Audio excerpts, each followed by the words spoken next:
নির্মাণ সামগ্রীর উপকরণ তৈরি করে আব্দুল জলিল হয়েছেন স্বাবলম্বী। আমাদের রাজশাহী জেলা প্রতিনিধি মোহাম্মদ গোলাম কিবরিয়ার পাঠানো তথ্য ও ভিডিওচিত্রে দেখুন বিস্তারিত। জুলেখা স্যানিটারি হাউজের মালিক মোহাম্মদ আব্দুল জলিল। প্রতিষ্ঠানটি মান্দা উপজেলার প্রসাদপুর বাজার মেডিকেল রোডে অবস্থিত।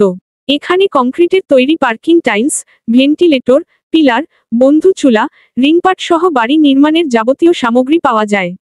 আমাদের প্রতিনিধি সরজমিনে গিয়ে কথা বলেন মোহাম্মদ আব্দুল জলিলের সঙ্গে। নির্মাণ সামগ্রীর উপকরণ তৈরি করে সুলভ মূল্যে পাইকারি ও খুচরা বিক্রি করেন।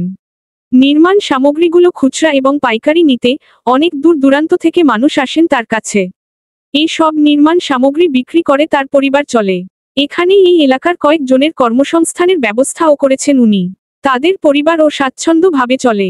ভবিষ্যতে আরও লোকের কর্মসংস্থানের ব্যবস্থা করার লক্ষ্যে তিনি কাজ করে যাচ্ছেন। তার এই নির্মাণ শৈলী দেখে অনেকেই মুগ্ধ হয়ে যান। আমরা অনেকেই চাকরির পিছনে ছুটছি। চাকরির পিছনে না ছুটে মোহাম্মদ আব্দুল জলিলের মতো নিজে উদ্যোক্তা হয়ে ব্যবসা শুরু করে অনেকেই এভাবে সফল হচ্ছে।